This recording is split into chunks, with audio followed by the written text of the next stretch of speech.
Nah, sholat ini ya, sholat ini kunci daripada keberuntungan. Dan sholat ini adalah alat.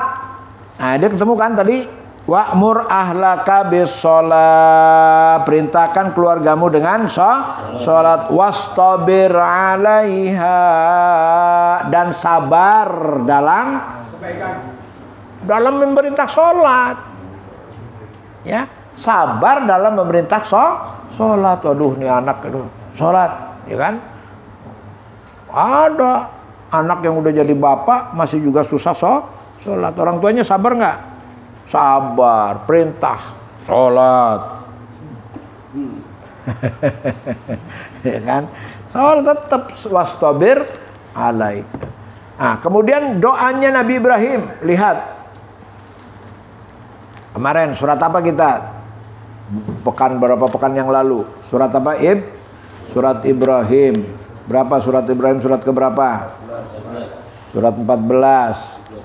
Nah, wih, mantap, Rosiman. Ayat keberapa, Man? 30. Wih. Kan? Kan? Ayat ke-30. Kok mana ayat 30 bukan?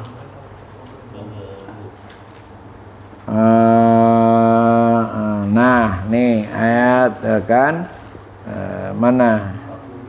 Ayat bukan.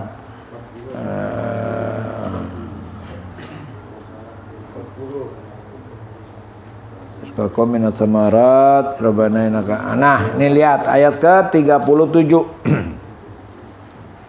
Ayat ke-37. Rabbana inni askantu min dzurriyyati biwadin ghairi dzi zar'in 'inda baitikal muharram.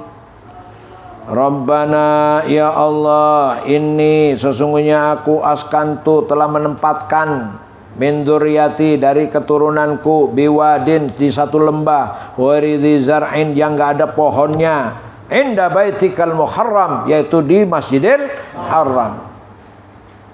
Untuk apa?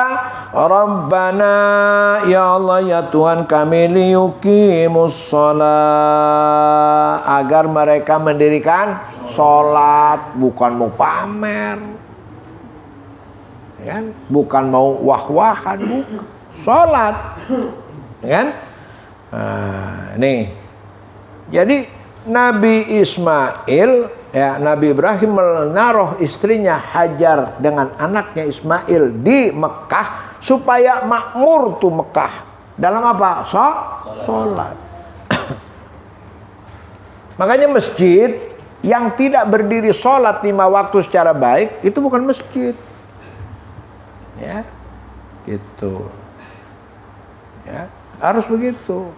Jadi sholatnya harus berdiri dengan baik, dijaga dengan baik. Makanya semua orang yang dekat dengan masjid hukumnya berdosa kalau dia tidak memamurkan masjid yang dirinya mendengar azan dari masjid itu. Nah, sekarang gawat loh, di mana-mana dengar azan.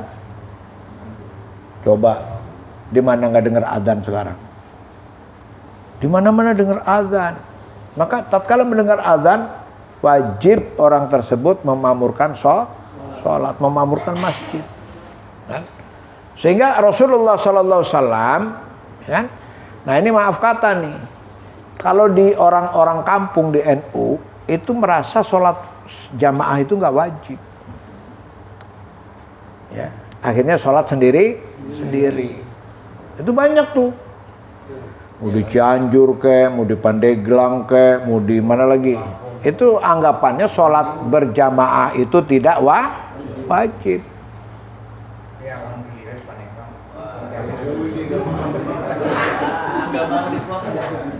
Itu di Brebes pernah begini, di Brebes.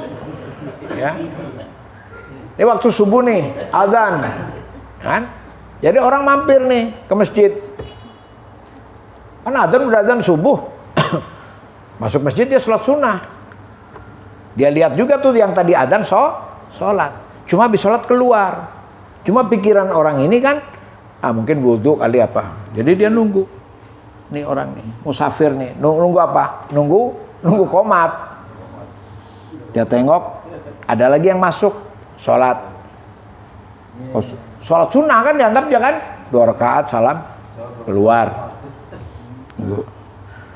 Udah setengah jam, kok nggak qomat-qomat. Terakhir ada lagi masuk. Pak, kok nggak qomat-qomat? Enggak pak, udah pada sholat. Udah pada sholat tadi, jadi sholat sendiri 2 rakaat pergi, sholat sendiri 2 rakaat, azannya ada. Enggak ada sholat jamaahnya. Itu ada juga begitu modelnya, kan? Ngobrol lah, kan? Dengan orang situ. Iya, sebab kadang-kadang imamnya kesel, udah azan ditungguin gak ada yang datang. Gitu, akhirnya sholat sendiri. Kesel ditungguin gak ada yang datang. Makanya Rasulullah mewajibkan siapa yang mendengar azan harus datang. Tadi kalau nggak datang kan ente imamnya kesel. Apa bisa kesel nih?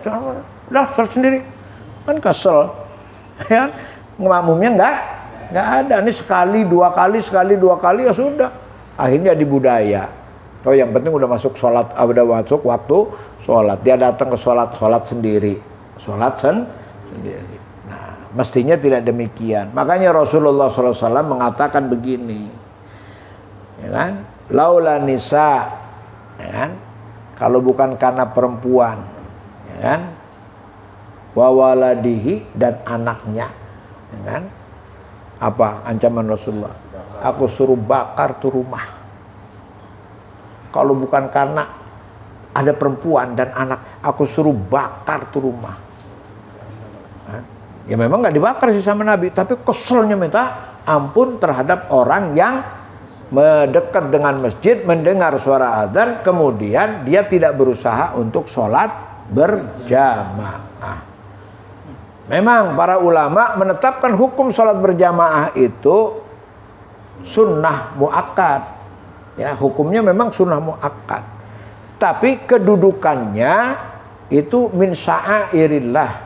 Kedudukan sholat berjamaah adalah syiar, ya, propaganda atau ya daripada agama Islam. Makanya waman yu'adzim sya'airillah min taqwal qulub. Siapa yang membesarkan syiar-syiar Allah, itu tanda daripada orang yang takwa. Jadi jangan dimatikan nih syiar-syiar. Ya kan? Bangun masjid ada kubahnya syiar, sholat berjamaah syiar, ya kan? Kita pakai pakaian yang begini-begini yang simbol-simbol Islam syiar, kan? Jangan malu lu pakai peci, malu pakai baju koko, malu. Memang baju koko baju Islam bukan, tapi sudah dikenal orang simbol Islam. Coba umpamanya nih si, kan? Faruk dulu lah, Faruk begitu. Kalau kamu di terminal kira-kira dipanggil apa? Kamu ke terminal. Ya umpamanya kenek apa kan gitu, manggilnya apa? Mas, itu kan Mas. Silakan mau kemana? Oh gitu kan.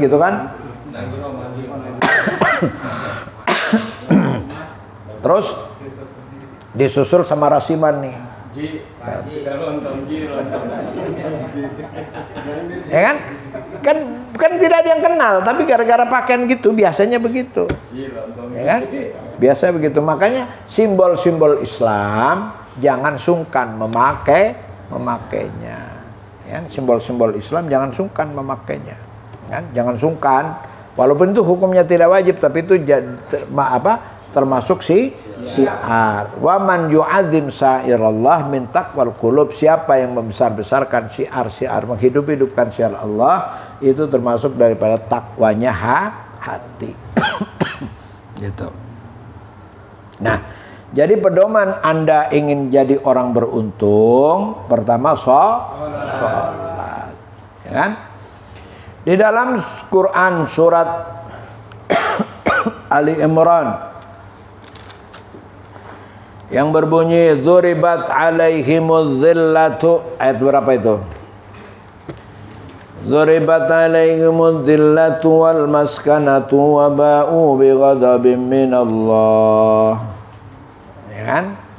Dzuribat 'alaihimud dhillah itu dalam surat apa?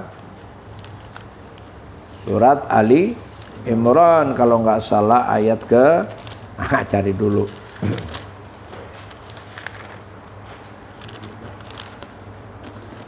Punya HP kok tinggal buka HP track surat keberapa itu?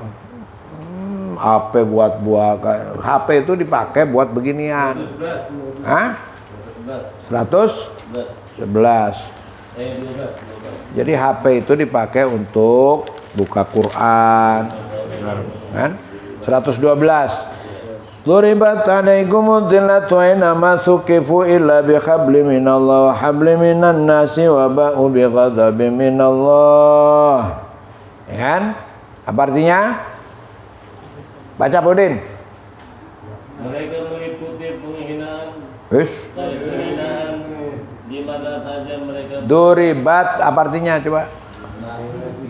Baca yang benar.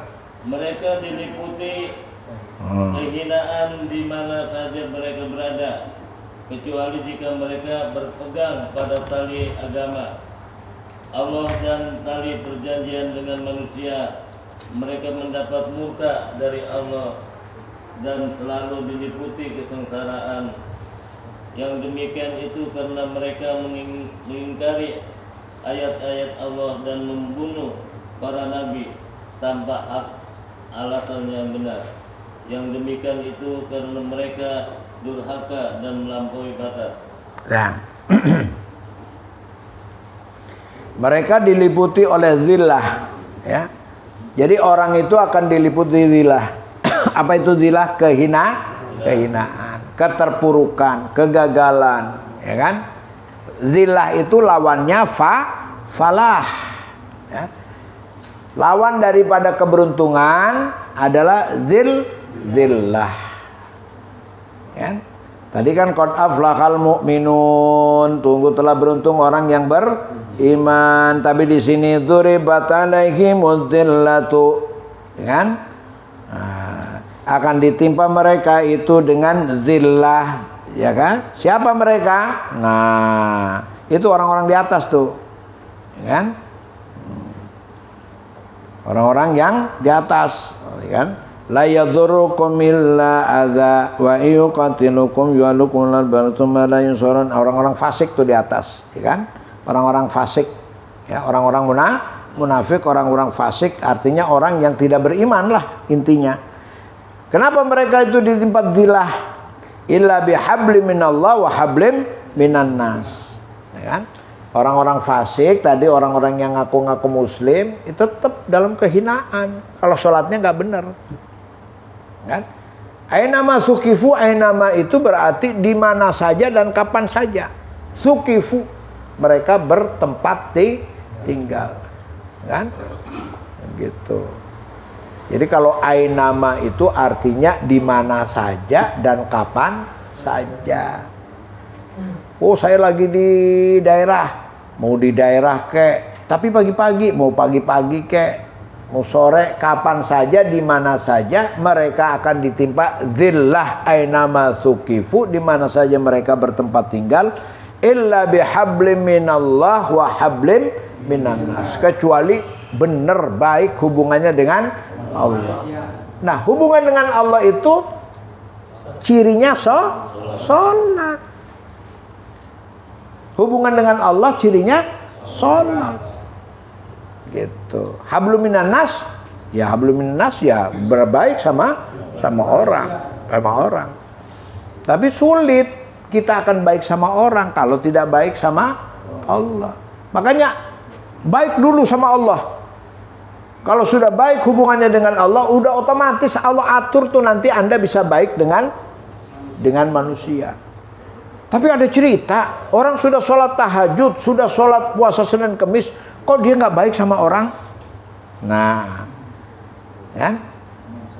Kalau ada bukti semacam itu, berarti niat daripada ibadah tadi belum karena Allah. Baru kelihatan bagus dalam tampilan, bukan dalam hati, padahal innamal a'malu binniyat. Makanya dalam konteks baiknya amaliyah, baiknya ibadah, niatnya dulu. Niat tidak boleh berganda, niatnya double, kan? Apalagi niat bukan karena Allah. Niat karena Allah plus saja tidak boleh. Niat kalau karena Allah sudah karena Allah, kan? Ya niat karena Allah, ya. Dan gak enak juga sih di sini kalau nggak sholat, kerja di sini kemudian nggak sholat. Gi, mana Yogi? Gitu, ya kan? Gitu. Jangan ada tambahan begitu, ya kan?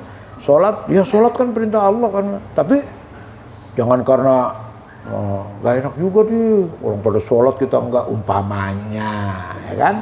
Apalagi marbot, kan gitu. Udah marbot sholatnya males-malesan, jangan, ya kan? Oh sholatnya nggak males, marbot mau di depan, tapi niatnya jangan berganda. Ya kan, niat karena Allah plus niat ingin dipuji orang. Jangan niat karena Allah saja, kan? Jangan berganda. Kalau niat dia belum ikhlas karena Allah, itu nanti bisa ditumpangin. Niat gandanya itu ditumpangin, kan? Ya, niat gandanya ditumpangin. Contoh, buka surat Al-A'raf. Surat ke-7.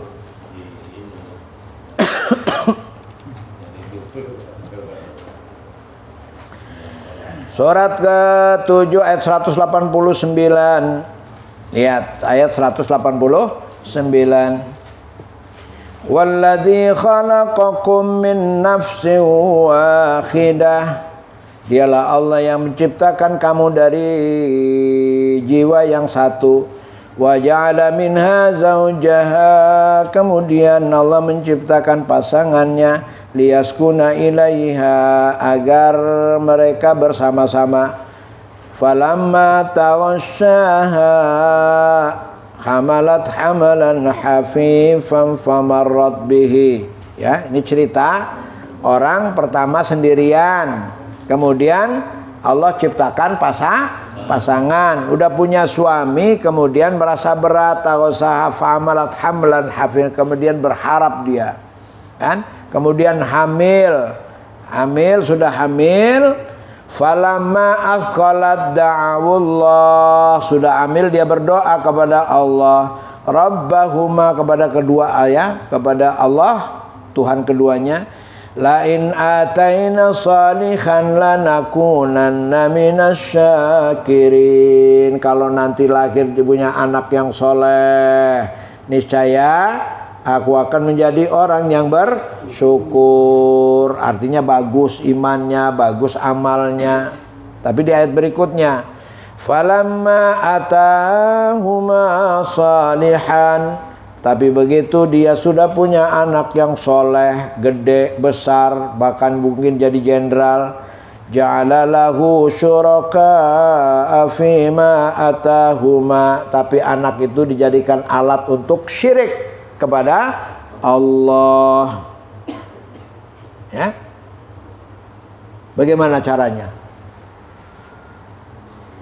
Orang, ya Allah, aku nggak punya keturunan, kan minta nih doa supaya minta anak. Kemudian istrinya hamil, sudah hamil, lahiran, masih doa tuh, ya Allah kasih aku anak soleh. Kemudian anaknya gede, dewasa, jadi anak soleh, atau barangkali jadi jenderal, jadi dokter, jadi kiai besar. Tapi setelah jadi kiai besar, ini bapaknya, emaknya malah musyrik kepada Allah. Karena anaknya tadi gimana? Nah itu. Kan? Begitu anak berhasil, yang dibanggakan siapa? Dirinya. Siapa dulu bapaknya? Gua nih didik dia, wih, habis-habisan. Kan? Rumah aneh jual, sawah aneh jual, wih, sekarang dia jadi orang hebat kan? Wah, kalau nggak berjuang begitu mah belum tentu. Pala lu nyong. Siapa yang jadi Tuhan? Dirinya. Jadi hati-hati nih. Nah, itu biasanya karena apa tadi? Double nih niat. Ya kan? Makanya niat ini juga harus dijaga loh. Sebab niat itu bisa kepleset di tengah-tengah. Padahal kalau orang beramal dinilai oleh Allah awalnya sampai akhirnya. Makanya dikatakan di sana al-amalu khawatimuha. Yang namanya amal itu dilihat akhirnya. Pertamanya siang.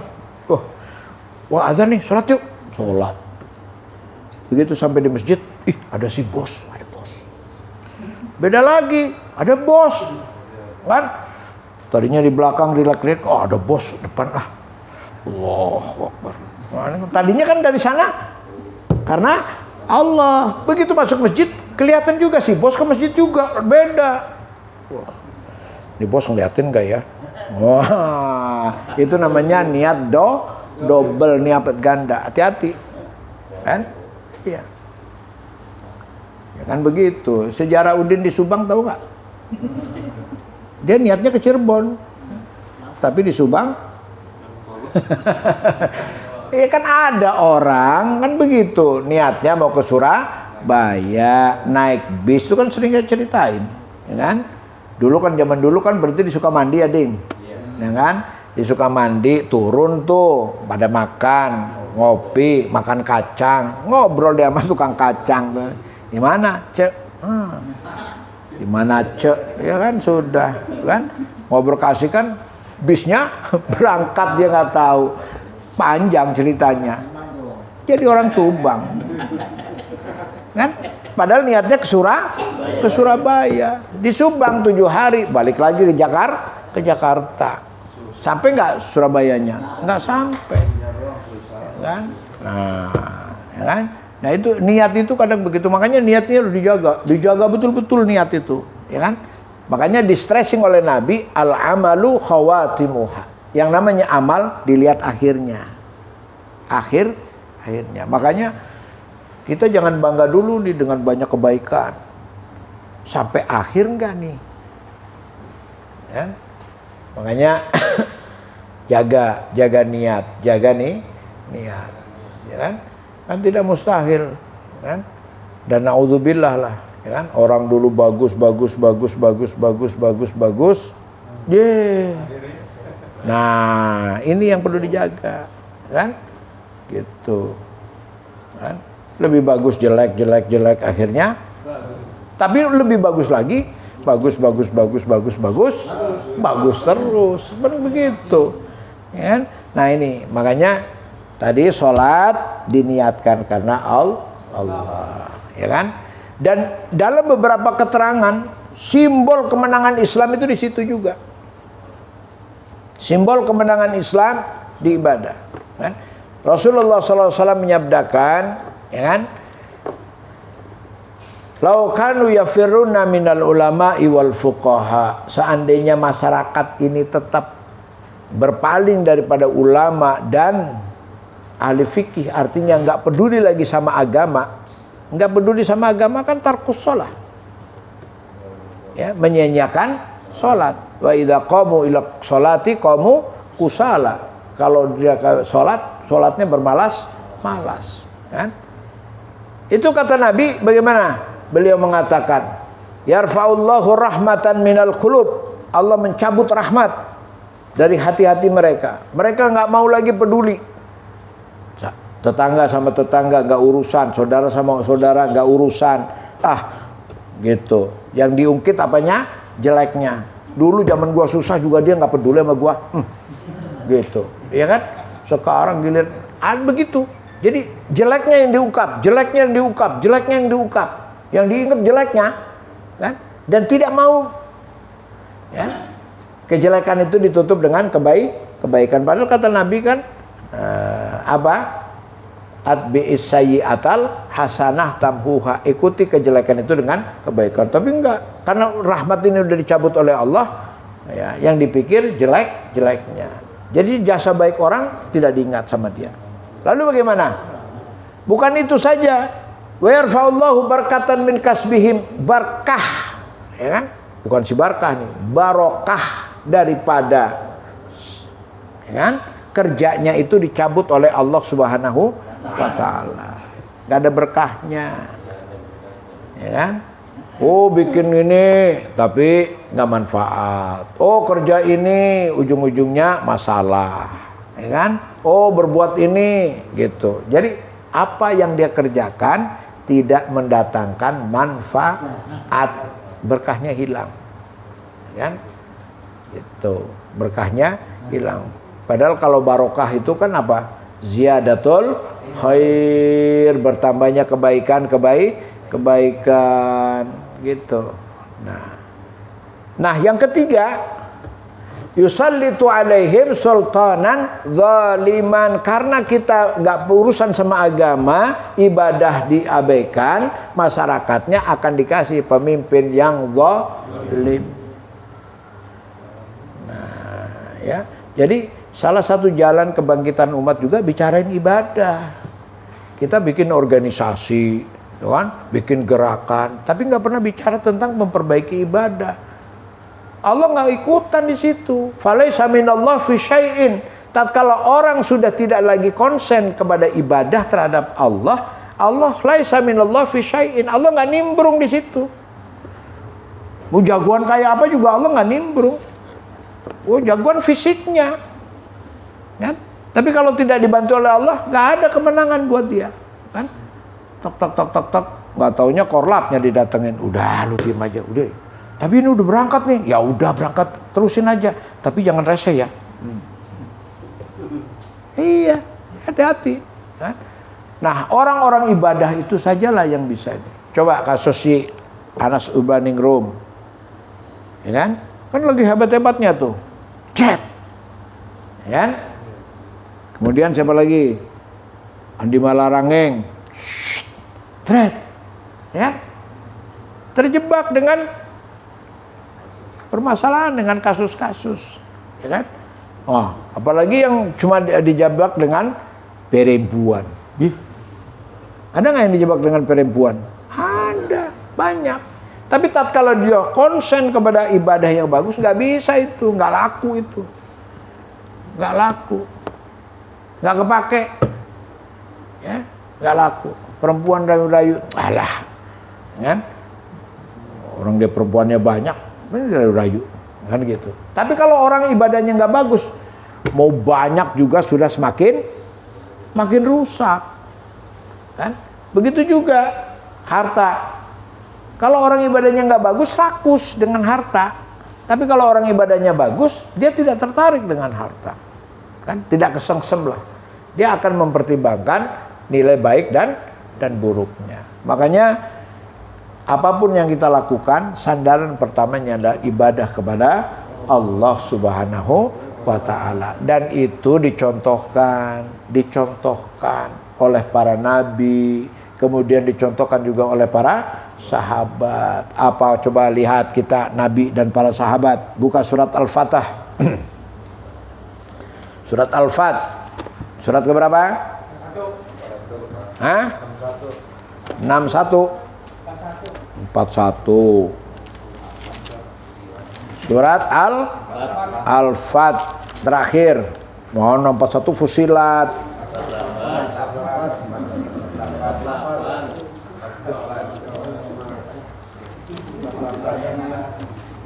Ya kan? Terakhir, coba lihat. Muhammadun, bareng-bareng ayo. Muhammadur Rasulullah walladzina ma'ahu asyidda'u 'alal kuffari ruhamaa bainahum tarahum ruk'an sujjadan yabtaguna fadlan Allahi wa ridwana simahum fi wujuhihim min atharis sujud dzalika mathaluhum fit tawrati wa mathaluhum fil Injil akhraja sata'ahu fa'azarahu fastaghladha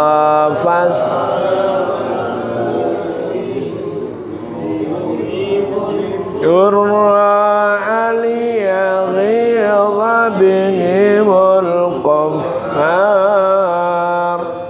wa'adallahu alladhina amanu wa 'amilus salihati minhum maghfiratan wa ajran 'azima.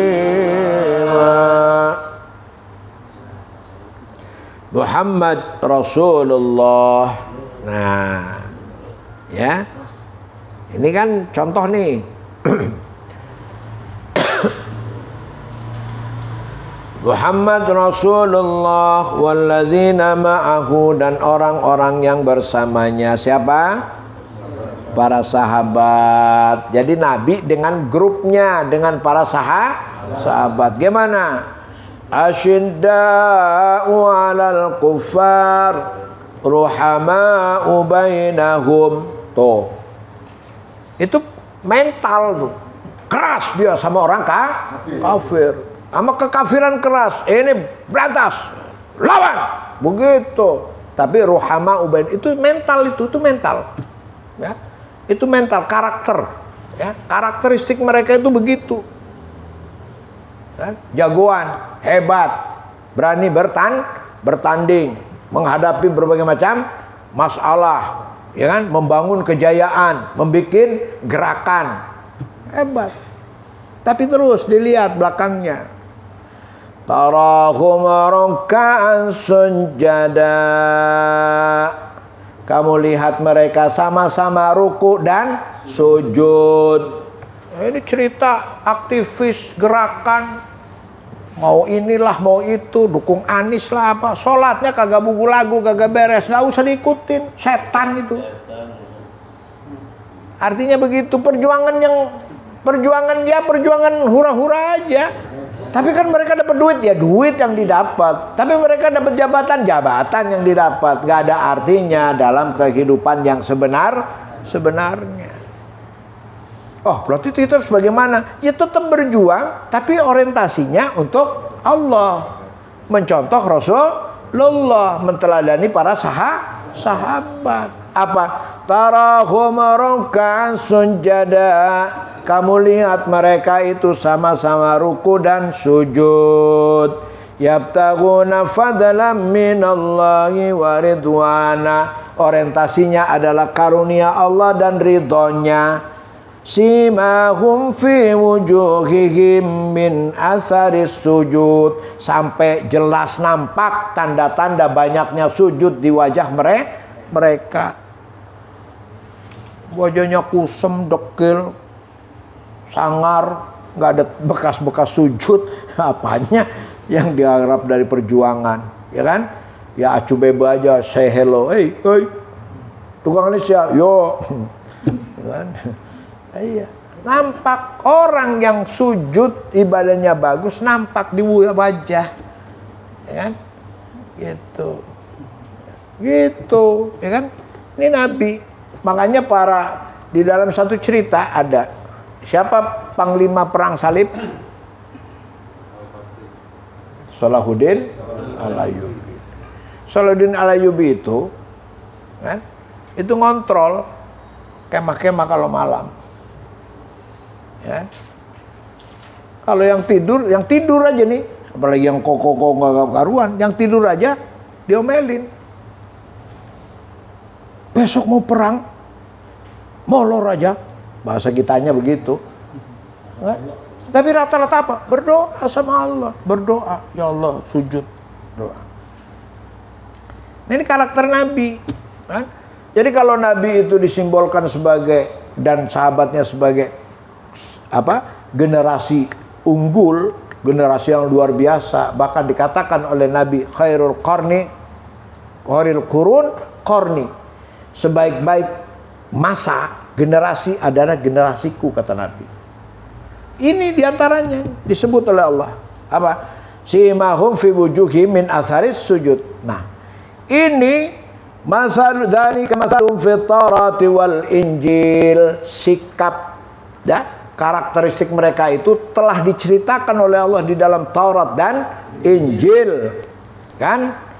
Azan in akhraja syat'ahu fazarahu fastlagha, seperti pohon yang bertumbuh kemudian menghasilkan buah yang berindang, kemudian buahnya banyak sekali, kan? Sampai yu'jibu zura, yang nanam aja heran, ini pohon diginiin aja kok jadi buahnya banyak. Pohonnya sampai yang nanam yu'jibu zura, kan? Nah, sampai yang nanam aja bingung, maksudnya begitu hebatnya nih, hebatnya. Biasa-biasa aja, dia nggak punya duit, tapi kok bisa ngasih ya? Dia bukan orang kaya, tapi kok bisa ini? Itu kan di zaman Nabi begitu.